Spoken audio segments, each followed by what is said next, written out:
बेले बेले कहुए जे जमी देखा जाए सेमती हो न था जीवन बंचारे जना ना आमर केतेक लोकों सह इंटराक्शन होता है किंतु क्यों लोक क्यों भली से भल कि खराब ताको आकलन करने बहुत कठिन होता है। अधिकांश समय यह देखा जाए निज लोक को ही धोखा दे था एवं सेठारे परलोक साहाय्यर हाथ बढ़ाई था। एमती जेकोसी व्यक्ति मन में यह प्रश्न उठी जे परिशेष में आम बंचा केमी जदि आपण से लोकों मध्य जड़े एवं यही असुविधा को निज जीवन काढ़ी फोपाड़ा चाहते तेरे सबुठ बेस्ट रास्ता निज जीवन को भिन्न नजर में देखु एवं जेपर्यंत आपण निज लाइफ रे चलुवा प्रोब्लेम बा समस्या को निज उपर हावी रखिए तेरे से पर्यंत आपण केबे निज इच्छा निज जीवन को बंची पारे ना। बड़ू बड़ प्रोब्लेम को आपण प्रोब्लेम घर न भावी जीवन को जदि जीवन भली बंचार अच्छी तेरे सबुठ बड़ आवश्यकता है निजर आटिट्यूड को चेंज करवा।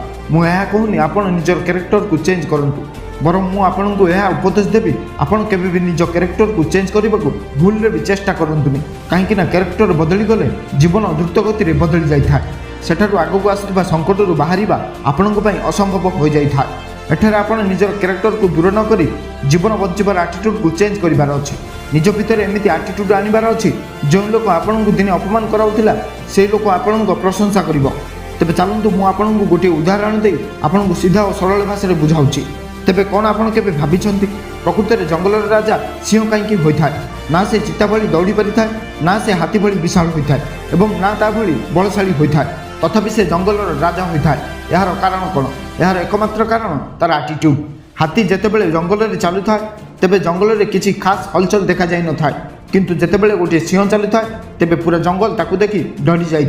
जंगल में जितेबाला हाथी एवं सिंह मुहांमुही होता तेबे हाथी एते बलशाली हेबा सत्वे मध्य से निजर सुरक्षा करिवार आटिट्यूड को फॉलो करिथाय एवं सेठी सिंह भोगिला थाए तेबे से हाथी उपर आक्रमण करिबारे से तिले भी पछघुंचा देई न थाए कहीं ताकू जना अछि जे गोटे थर अधिक परिश्रम करिबा द्वारा ताकू बहुत सारा खाद्य मिलिबो।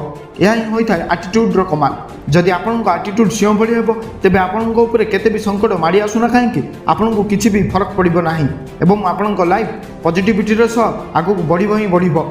मानव सभ्यतार हजार वर्षर इतिहास रे हजार बड़ बड़ सम्राट एवं केते बड़ बड़ योद्धा आसिले एवं चलीगले सेमध्यु कहीं भी एमती किसी काम करना जो कई लोक मन रखिए किंतु सेमध्यु किछि मात्र एमती योद्धा थिले जो मैंने मरिबा सत्वे मध्य निज काम एवं निजर चमत्कार विचारशैली कारण निजर नाम सबुदिन पई अमर कर दैछंती।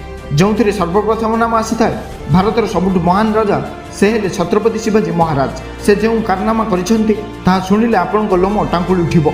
ना से बहुत बलशाली थिले ना तांको पाखरे थिला अत्यधिक सैन्य।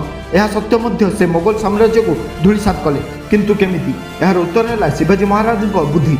से बहुत बुद्धिमान व्यक्ति नथिले तथापि तांकर विचार करिवार क्षमता एवं तांको कूटनीतिर कौनसी जवाब नथिला। बेले बेले मनुष्य चालाकी हेबा सत्वे मध्य हारि जाई थाए किंतु शिवाजी महाराज पाखे बुद्धि व्यतीत गोटे बहुत बड़ जिनिस थिला जहाँ तांकर आटिट्यूड।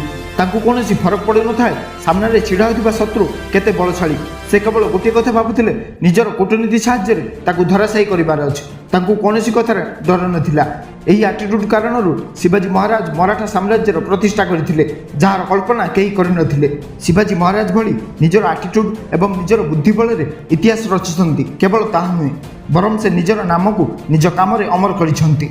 बुढ़ाठू आरंभ करी छोट पिला पर्यंत जहाकू भी पचार आज पर्यंतर सबुठ बड़ एवं महान योद्धा किए थिले तेबे अत्यधिक लोकों यह उत्तर हेबो सिकंदर। यह आटिट्यूड्र सबुठ बेस्ट एग्जांपल।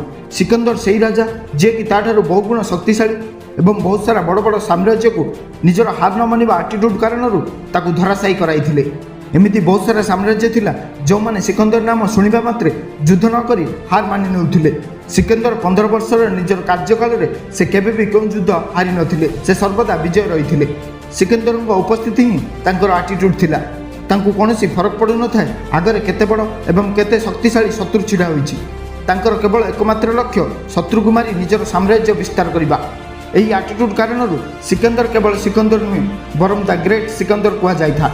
एथिपाई सर्वदा आपन आटिट्यूड सर्वदा पॉजिटिव बा सकारात्मक रखंतु।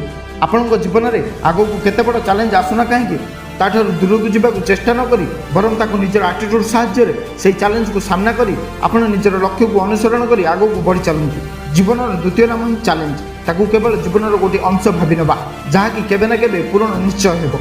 ନିଜ ଜୀବନରେ ଆସିବାକୁ ଥିବା ଚ୍ୟାଲେଞ୍ଜକୁ ନିଜ ଆଟିଟ୍ୟୁଡ୍ ବଳରେ ଏମିତି କିଛି କରନ୍ତୁ ଯାହାକି ପ୍ରତ୍ୟେକଙ୍କ ଭିତରେ ମହାନ ବ୍ୟକ୍ତିତ୍ୱ ବୋଲି ମନେ ରହୁ। ଶେଷରେ ଆପଣମାନଙ୍କୁ ବାସ୍ ଗୋଟିଏ ମେସେଜ ଦେବାକୁ ଚାହିଁବି, ନିଜ ଆଟିଟ୍ୟୁଡ୍କୁ ଏମିତି ବନାନ୍ତୁ କଠିନ ପରିସ୍ଥିତିରେ ମଧ୍ୟ ଦୁନିଆ ଆପଣଙ୍କୁ ସଲାମ କରୁ। ଯଦି ଭିଡ଼ିଓରୁ କିଛି ଶିକ୍ଷା ମିଳିଥିବ ତେବେ ଭିଡ଼ିଓକୁ ଲାଇକ୍ ସେୟାର କରି ଚ୍ୟାନେଲକୁ ସବସ୍କ୍ରାଇବ୍ ନିଶ୍ଚୟ କରନ୍ତୁ।